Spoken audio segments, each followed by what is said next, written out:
Hello you. Bit of a change. Video response to Novabug. Not done a video. Well, have I done? I'm not sure if I've done a video response before, but everyone seems to be doing a video response to Novabug at the moment. So, hey, I've been meaning to go through some of my controllers, and this seems the ideal opportunity. So, yeah, I've got quite a few. As you kind of do when you get a few consoles, you get a controller with it, and then you go, oh well, I'll need more than one controller for 2-player, 3-player, 4-player. Oh, I better have some spares. Oh, look at this one. This one's a bit different layout. Is this any better? Oh, let's try that. Oh, this one's got these features. Oh, let's get. And before you know it, you've got like 10 controllers for each machine, and you've got boxes of controllers all around the place. But I've just had a quick rummage and picked out some of my favourites. I'm not sure if they're not in order. They're not in order of this is my number one, this is my fourth favourite. These are just 4 of my favourites, because it's a bit tricky to whittle them all down. But been interesting seeing what some people choose. There's a lot of people really liking the Wiimotes. Not having a Wii, that's not an option for me to choose. But everyone's picking console stuff. So, with that, let's get this one out first. Now, this isn't actually it. This is just to show you. This is it. A Wavebird. It's just nice. The button layout is a bit weird. I've never quite got used to that, but it all works. Look at these triggers, are lovely. You can push them so they're analog, and then there's like click at the end. Oh yeah, and I always forget about that one up there. But it's got a light to tell you you've left it on, and it syncs up with. That's what you plug in to the end. It's quite simple. You've just got a little dial. I don't know if you can. There's numbers on the dial, and there's a dial there, and you just match up the numbers, and you can have 4 of them plugged in. I've got 2. The GameCube controller itself is nice. This is nicer. It's especially when you've got cats in the house. Cables. It's just really nice. It feels right in the hand, and that's what you want. Everything's there within easy reach, and all the official games are designed, you know, they know that the big green button is the A button, and everything just works. So yeah, the Wavebird. If you see them going cheap, get it. If you see it going expensive, possibly still worth it depending on expense and how much you have to burn.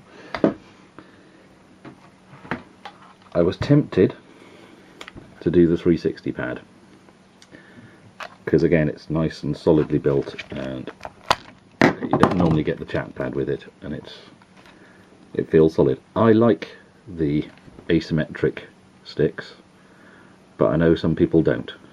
But it's not massively okay. Do you have to have symmetrical hands to play it? I like that. It seems to work. Again, triggers are really nice. So much better than the DualShock for the PS3, because there's an actual curve upwards, so your finger fits on it instead of sliding off it. So my DualShock had to have Geotech triggers added. Oops. Chat pad mainly just there for balance, really. Yeah, I had it with a white one to start with, so I got a white one, and then I ended up with a black controller, and sorry, it doesn't matter, does it? I like the balance. It's quite a bit. It's a bit weighty, but nice. It's like a modern version of the Jaguar pad, really, isn't it?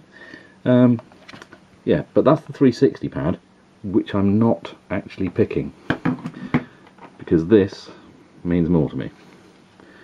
The Logitech wireless. Now, what's it actually called?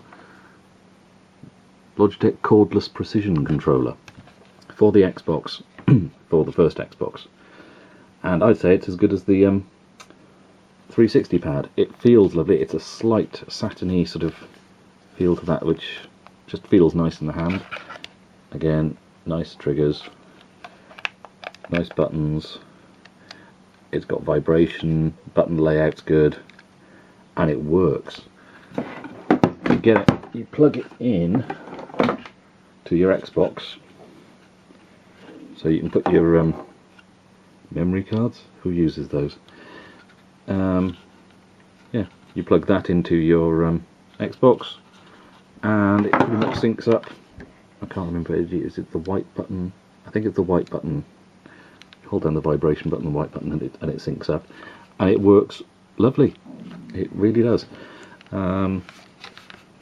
Nicely ergonomic. Yeah, it's this standard sort of, oh look, you've got something to hold by the hand. You know, PlayStation, Wavebird, 360, they all do this now, don't they, with these boomerang shapes. But that's a really nice controller. If you ever see these going in a car boot anywhere, as I have done, often you'll find them without. You'll find one or the other. And people go, oh, how much do you want for that? And then they go, oh, £5, £10, and you go, there's no controller, there's no dongle, or the dongle's there, but there's no. You can generally get them quite cheap if they're split up, and then you just got to hope that you manage to pick one up another time. So yeah, you can get lucky and pick the two up quite cheap instead of having to buy a complete set, and they work. And I don't know how many times I've said it, but it's lovely. This is my weapon of choice for the Xbox, and I'd love to get another one. I've got two dongles, but I've only got the one controller.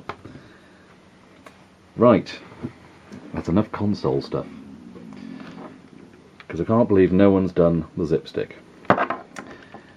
And the thing being, I'm not going to do the zip stick either, because although it is a lovely joystick, you've got auto fire, not too noisy, you've got two buttons, it's a really good, really nice joystick. It's not Mr. Clicky, is it? Good old QuickShot 2 Turbo. Nice bit of texturing there, holding hands nicely. Nice ergonomic grip. Choice of buttons, always good. Oh yeah, there's the box as well. The king of joysticks, and that was the best auto fire I knew at the time. Other friends had auto fires on some of their joysticks. This was really good. Yeah, it's dated. It's from a different era to everything else, isn't it? The travel doesn't look that much. If I put it down there, if I go that much travel, not great for Daley Thompson. But it's my joystick. For now. And this just brings back so many memories. This is almost Proustian. It's it's incredible. It's a boy racer of a joystick, isn't it? But it was my joystick, and it's still my joystick now. This isn't my original, sadly.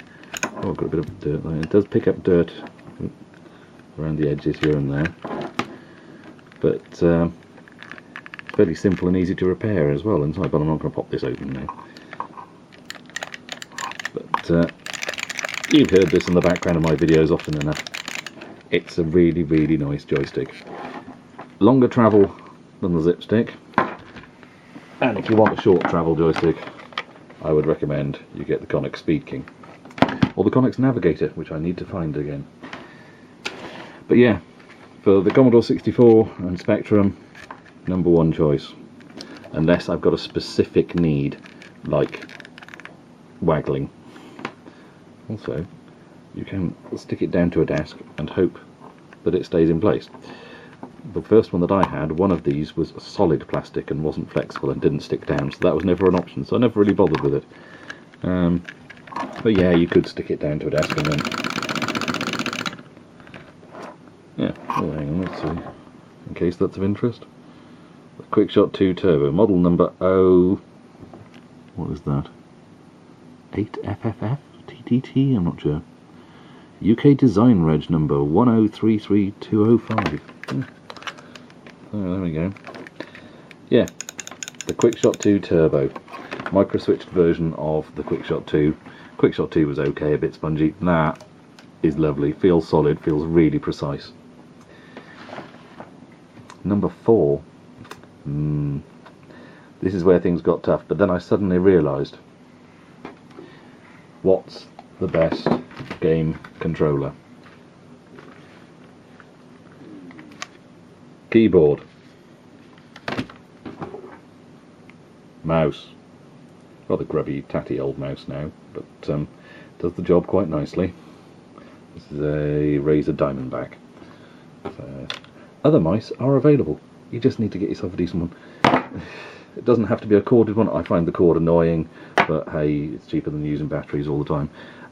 Logitech keyboard and mouse set that I had, I can't remember the model of it. That was really nice. Keyboard and mouse. You can't beat keyboard and mouse for a first-person shooter on a PC. Nolf, Nolf 2, Quake 2. Just, I couldn't get used to keyboard and mouse on Doom. The mouse control didn't feel right to me. Let's put that up so we know what we're talking about.